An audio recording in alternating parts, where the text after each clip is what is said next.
Aray. Yes.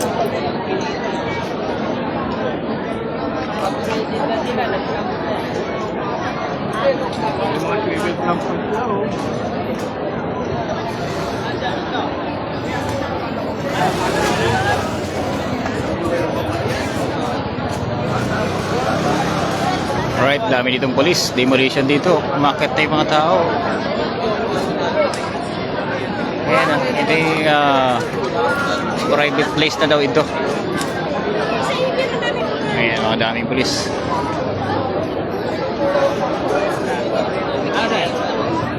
Duro kasi attorney. Daming tao dito ngayon. Ito yung gate na papasukin, no?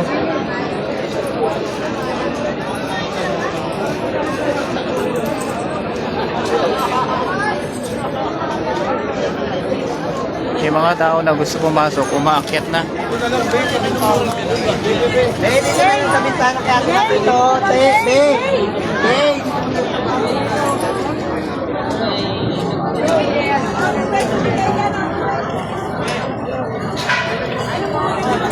Ayan, nagpitan na. Okay. Leo. Nagpitan na yung lock. Kasi maraming ano dyan, yung mga bata, matatanda.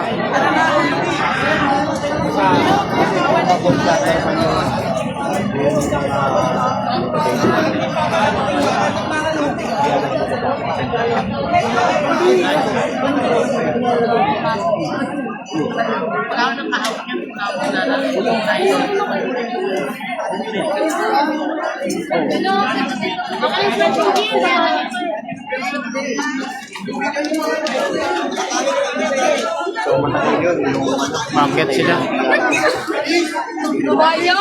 Babae, market na. Hindi pa tapos ang demolition mga kabayan kasi may gate dito na nakaharang. Kaya hindi makapasok yung mga pulis. So ito, hinihigpitan nila yung gate.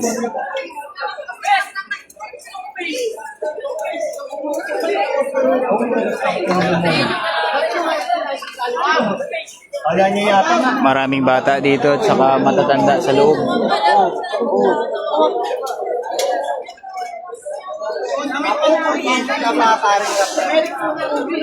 Wawa yung mga matatanda sa loob, marami daw.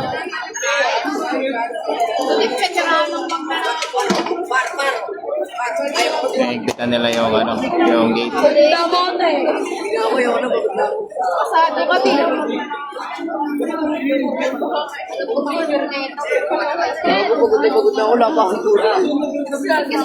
Kagabi pa daw sila walang tulog. Kawawa dito yung mga tao sa loob eh. May mga bata, mga lola. Umakyat na iba.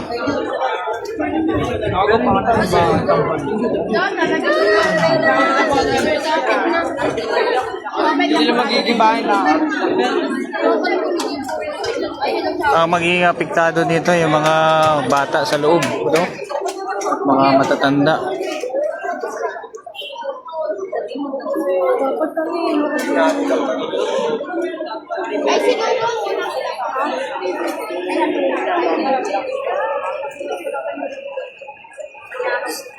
Maraming bata sa loob nito, mga dadamay.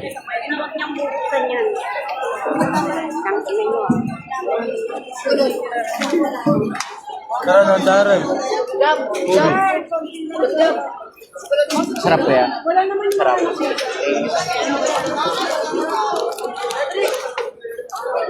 So,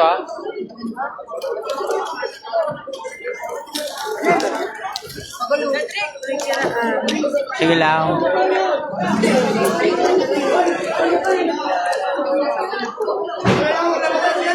Ito, may dinagdag silang bakal. Pangharang, mga bayan. Para hindi makapasok yung mga residente na, ay mga demolition pala. Damay-damay nito. Kawawa talaga yung mga bata na sa loob daw eh. Dahil yung mga bata, mga matatanda.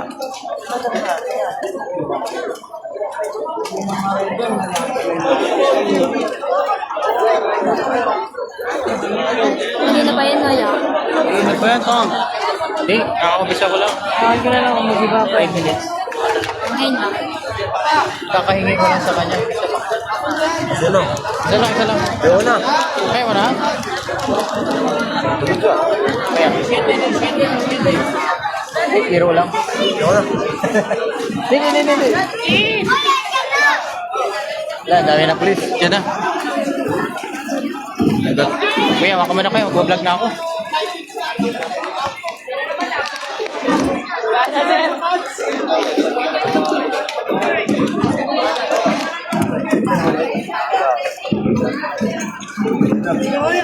Vlog na ako.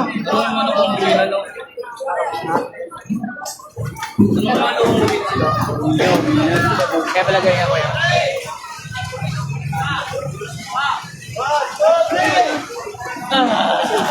Ba't yan? GCT.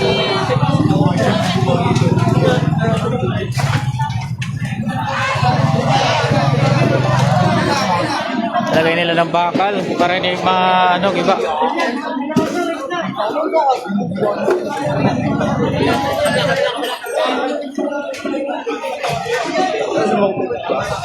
Nagpitan na. Jersey naman, Jersey!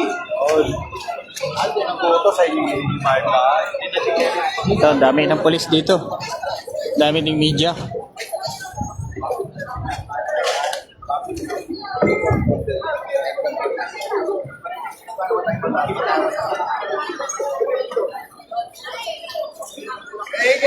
Ito, may bumbero. Ako, parang bumbahin. Bumbahin ata nila.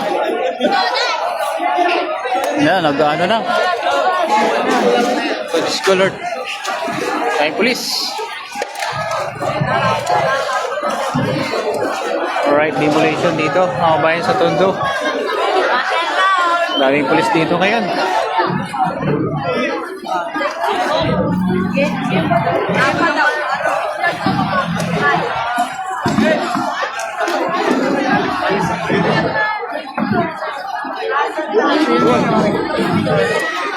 Share natin yung vlog mga bayan. May haligi tayo Tondo.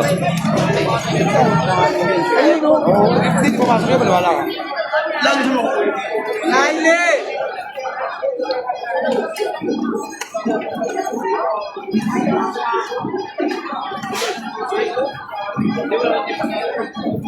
Inarangan pa nila ng bakal doon, support.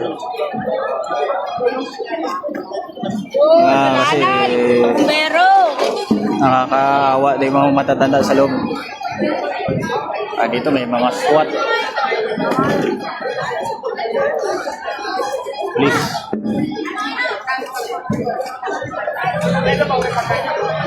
Alabasa yung mga tao dito.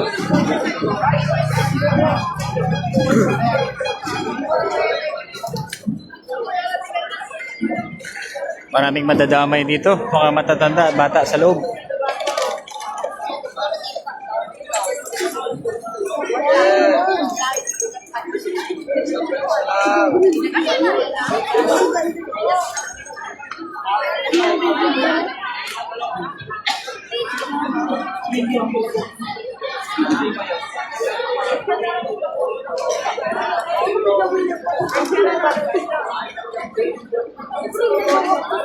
Ito na. Mga polis, dami oh.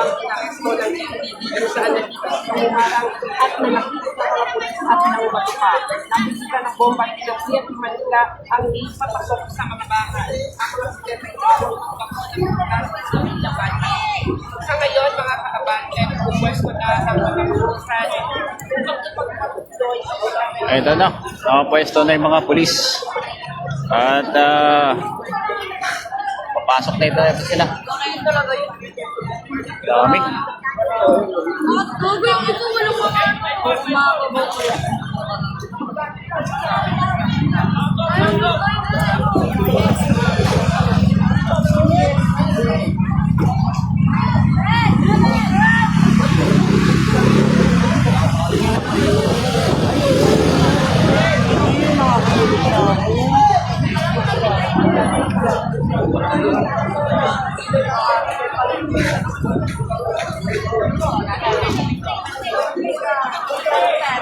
So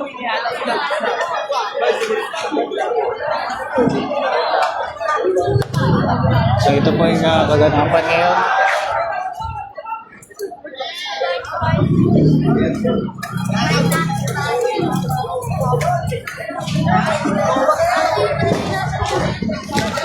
Umakyat si Babaw.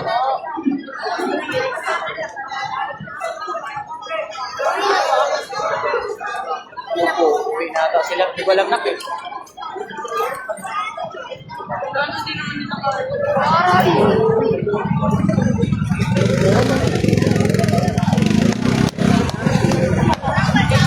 So far, nakaantabay po yung mga pulis. Nakaantabay po yung mga pulis, mga dami oh.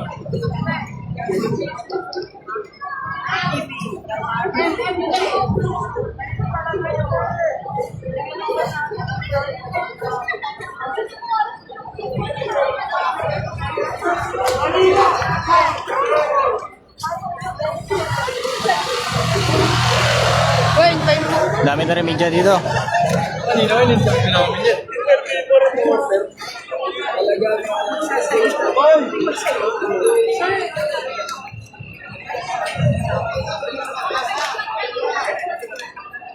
So ito kanina, hindi natin nabutan. Maraming binukol dito.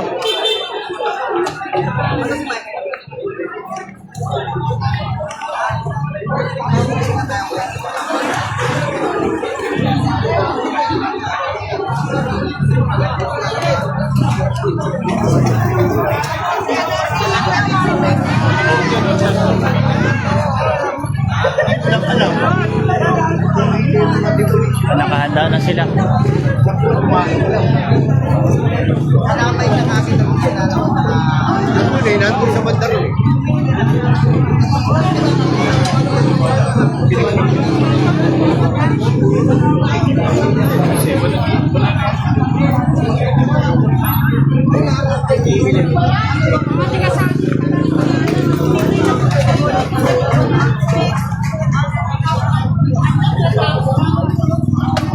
Sino ito?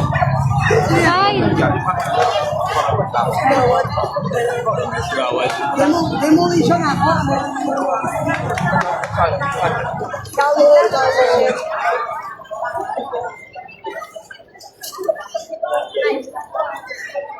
Ito tayo, live tayo dito.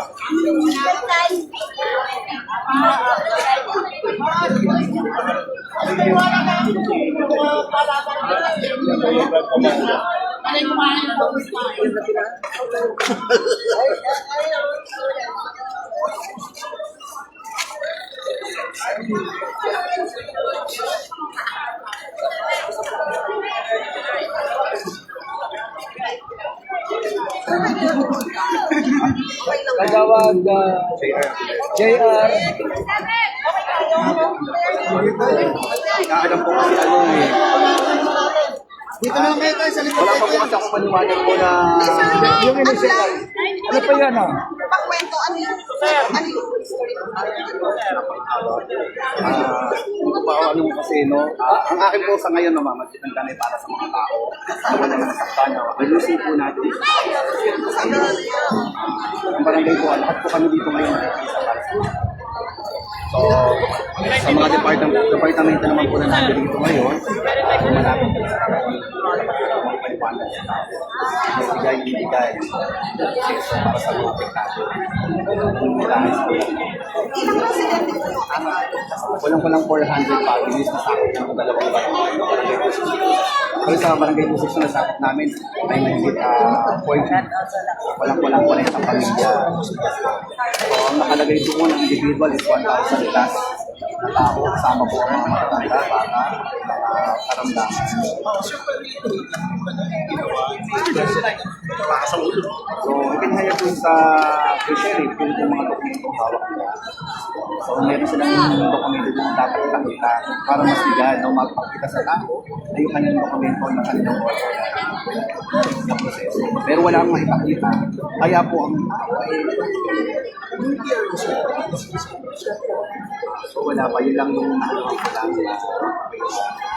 yun talaga ang kailangan. Sinabi naman sa amin na tayong makapagpipil lamang dyan sa demolition na yan.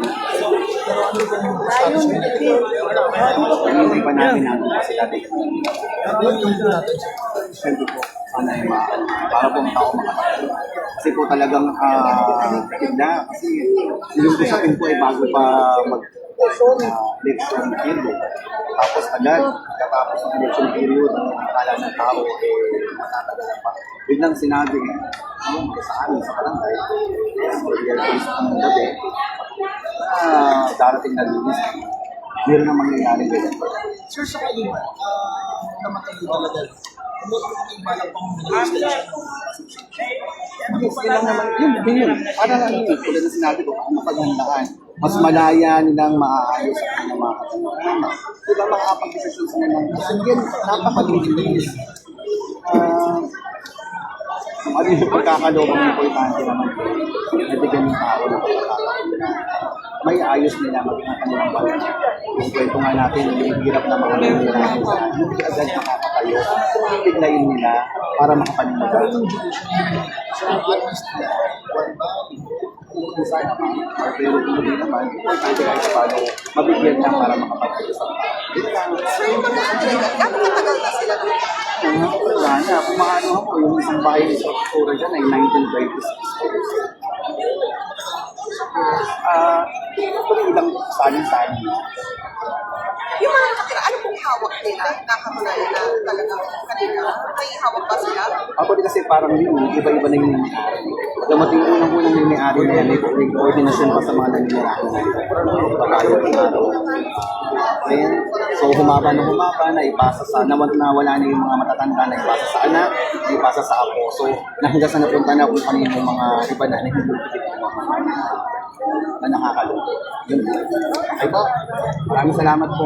Sir, ano lang, for the record na lang. Supportan ninyo, tulungan niyo po kami na mapahayag kasi last nung magkaroon po tayo ng election yung pong lugar na yan ang unang binabaan ni Vice President Sara Duterte. Na sana po makita niya itong nangyayari sa amin. Awaan ko sa tulungan. as in jail? First time po to, no, na nag-attempt silang mag-monitor. Yes. Oo. Kasi dalawang barangay po yan. Sa amin, last yung sa Pangketa lang. Pero dito, yung ngayon yung legal process. Private policy. Ano po? Yes, iba-iba po. Kasi matatagal na po eh. Tulad na yung mga orders. Sana po maparating po yan kay Vice President Sara Duterte. Siguro mas na ang tamang manirahan dito sa bansa natin ay tayong mga Thank you po, sir. Sige po.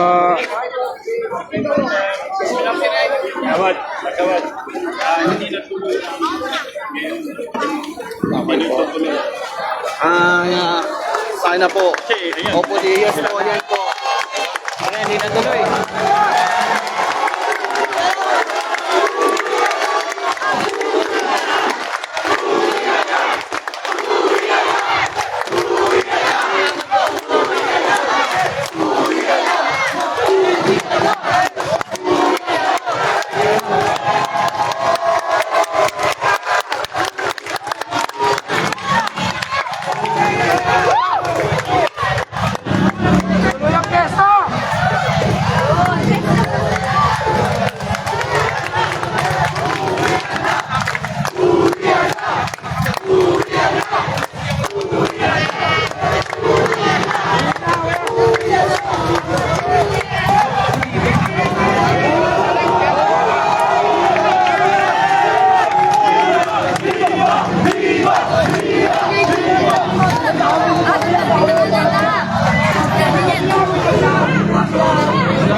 Awi siya.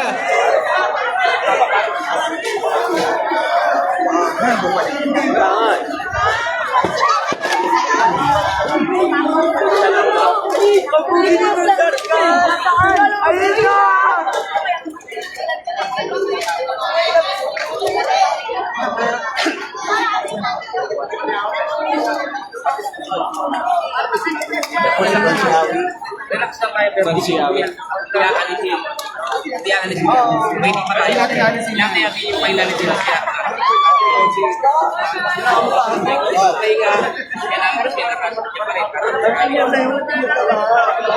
Salamat sa Diyos. Dito tayo. Sa Diyos tayo. Tol Circle! Tol!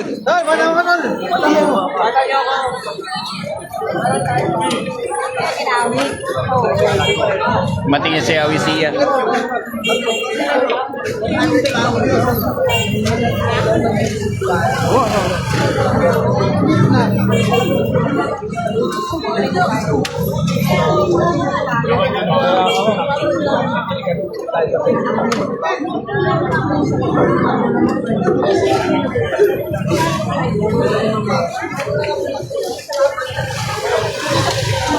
Eh mga kabayan, umuwi na yung mga pulis.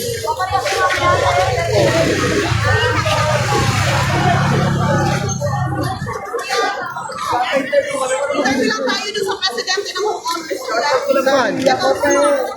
Presidente. Presidente ng homeowners.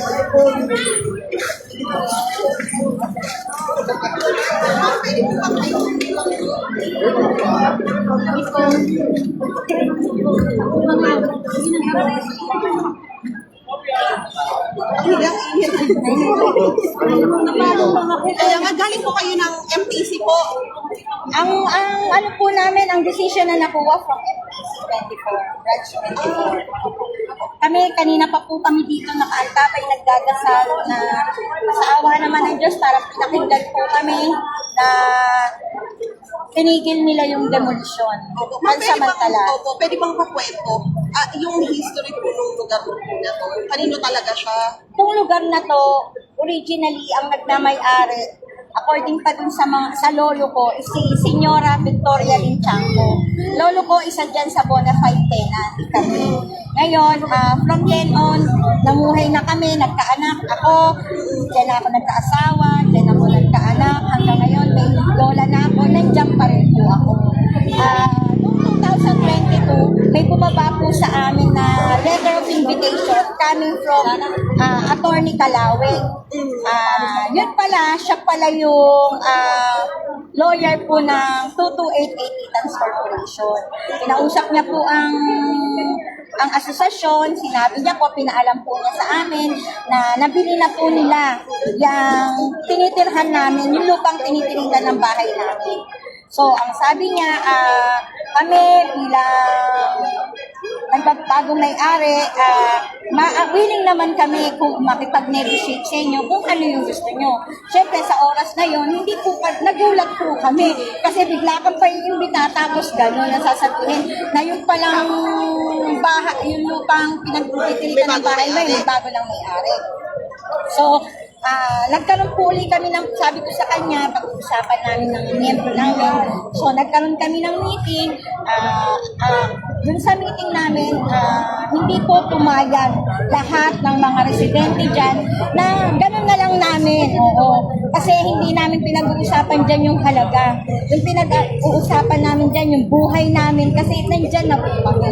Parang pag inalis mo kami dyan, isa mo na rin kami ng buhay. Dyan yung paaralan, dyan lahat. Naka-receive kami, sinabi namin yung kay attorney. May 3, 2023, naka-receive kami ng order ng korte na hindi namin alam, inano na po pala kami, dinimanda kami ng ital ng ejectment and lawful detainer. Pero yung decision po na bumaba na natanggap namin is dismissal ng case due to lack of verification. Yun yung nakalagay sa order. Ngayon, after na ma-receive namin yan, may kasunod po kaming na-receive sa METC 24 naman. Dismissal din ng case, nag-file din po sila ng same case, ejectment. Ang reason naman po ng dismissal is lack of jurisdiction. So, kasi kami, syempre, simpleng mamamayan, hindi po namin alam yan.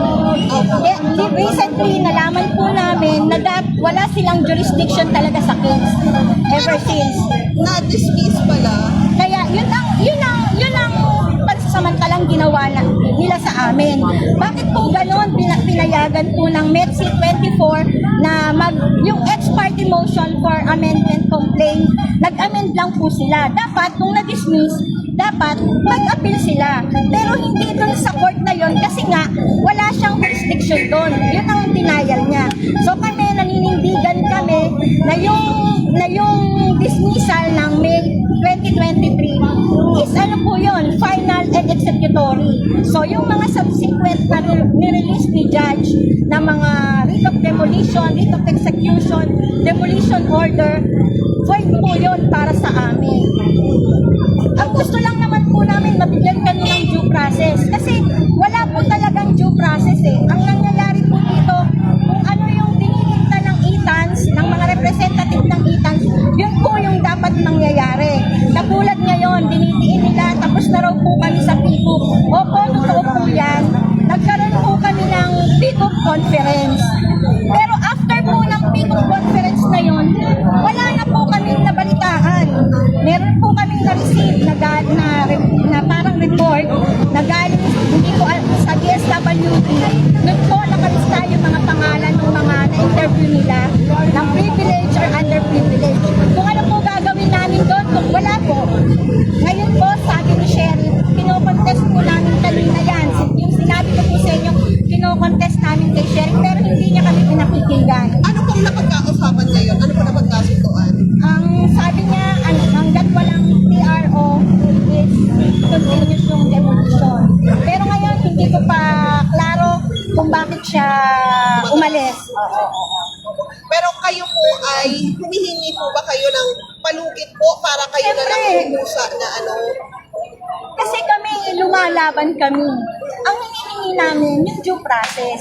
Eh, hindi pa naman sinasagot ni Judge sa Medicine 24, bakit ganon? Bakit siya ang nag-release ng mga writ order of demolition? Nag-file kayo, ma'am. Ngayon, nag-file kami, naghihintay kami ng TRO, talagang kapos lang kami sa oras. Opo. Kasi last week nyo lang daw nalaman na ngayon yung demolition. Nalaman lang po namin, aksidente, nakakuha po kami ng memo from PNP na kaya po sila nagpunta dyan last May 19, Monday, para sa actual na sukat, na susukat sila.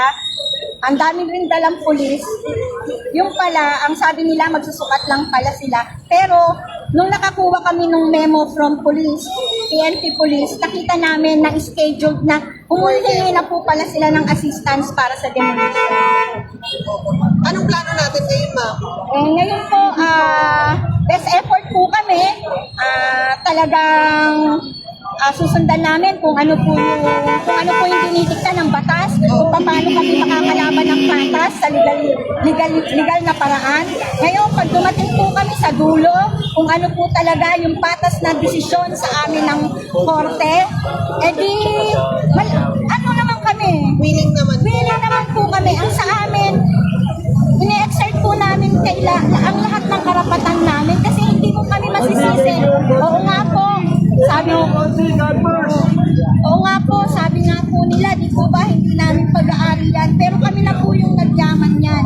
Kami naman, alam namin yung extent ng karapatan namin. Gusto lang po namin na-exhaust po by all legal means.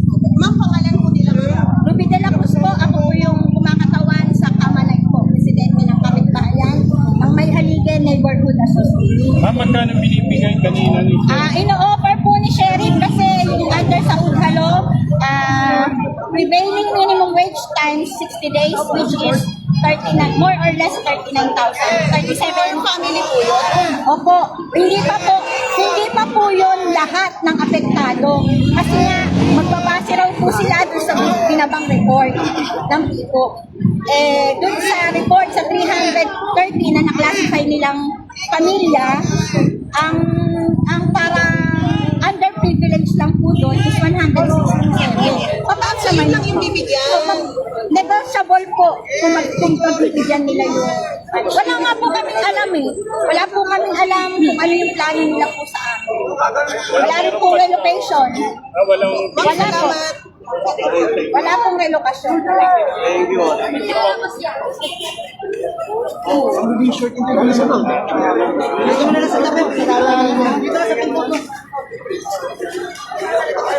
Po mga bayan, narinig nyo yung panig po ng land owner. Ayan, wala po dito, nagsasampahan na.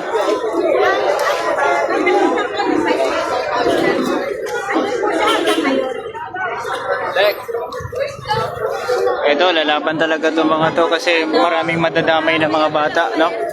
Maraming madadamay na mga bata. Maraming salamat po. Mga nanay.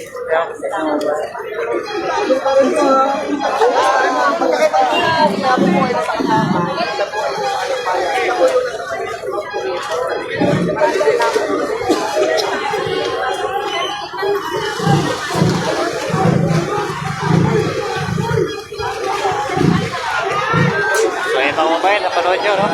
Thank you sa panonood.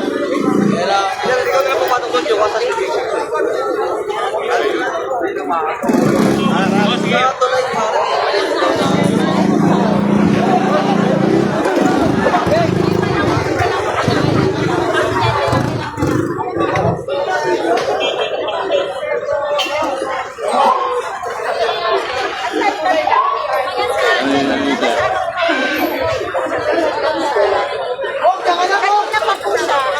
Kasi inabuhan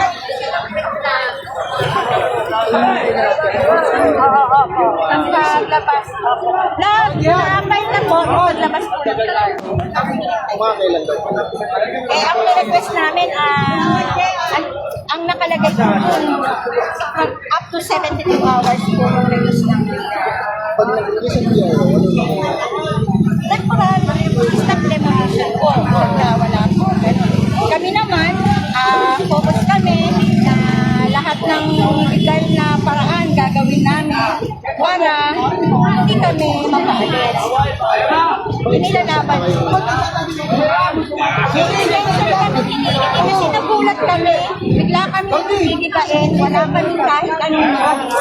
Nalaman lang po namin to accidental dahil aksidente namin nalaman dahil pumunta po sila ng May 19, dala ni Sheriff ang maraming pulis din, magsusukat daw sila, magmamapping sila para physical mapping po sila. Pero walang notice. Wala yung notice. Kaya nagulat kami. Ang dala po doon ni Sheriff para request na gagawin nila yung physical mapping. Ngayon, aksidente, nakakuha kami ng memo from PNP. Nakalagay po doon na nakahingi na po sila ng police assistance para po sa nakatakdang demolition ngayon. Server nung tayo exception ka naman Ito na kasi may pending motion kami. May pending appeal kami. Kung ano yung result noon, hihintayin po namin. pero wala namang duration. Wala po. Basta hihintayin po namin yung labas kung ano po yung motion. Kung nag-usap ako yung sheriff, ang sabi niya last week ako na may decision na dito sa kaso. Ang nag-decision po, ay kanya po, isa po yun sa ipinocontest po namin. Isa po yung sinasabi niya mayroon kang demolition. Kasi as early as May 19, 2023, meron na rin pong desisyon ang parehong korte, Metropolitan Trial Court Branch 24, na dismiss outright due to lack of jurisdiction. So nagtataka kami, bakit naaprubahan yung pinay nilang motion, ex parte motion, to amend. Dapat, dapat hindi, wala na siyang jurisdiction. Dininay niya na po yun eh. Kaya pinag po namin, na-dismiss na yung kaso namin. Na yung pong order na na-receive namin ng May 19, 2023 is final and executory. Ang mga araw na sumunod pa doon, hindi na po yung valid. Void na yun. Void na po yun kasi yung dismissal is May 2023 pa. Sinasabi niyang desisyon, October 2024. Sa pananaw namin. Alright, so ayan mga kababayan, uwi na tayo. At titignan natin bukas kung ano yung update dito mamaya or bukas, no? Ano nga dito?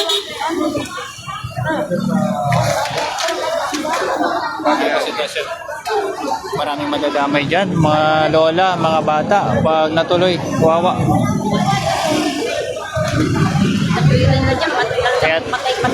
Kaya ito, nilagyan talaga nila ng harang. Kasi, kailan piyesta dito na Sa uno. magpipiesta pala dito sa Uno. Ayan, so, Awisiya, dito kanina.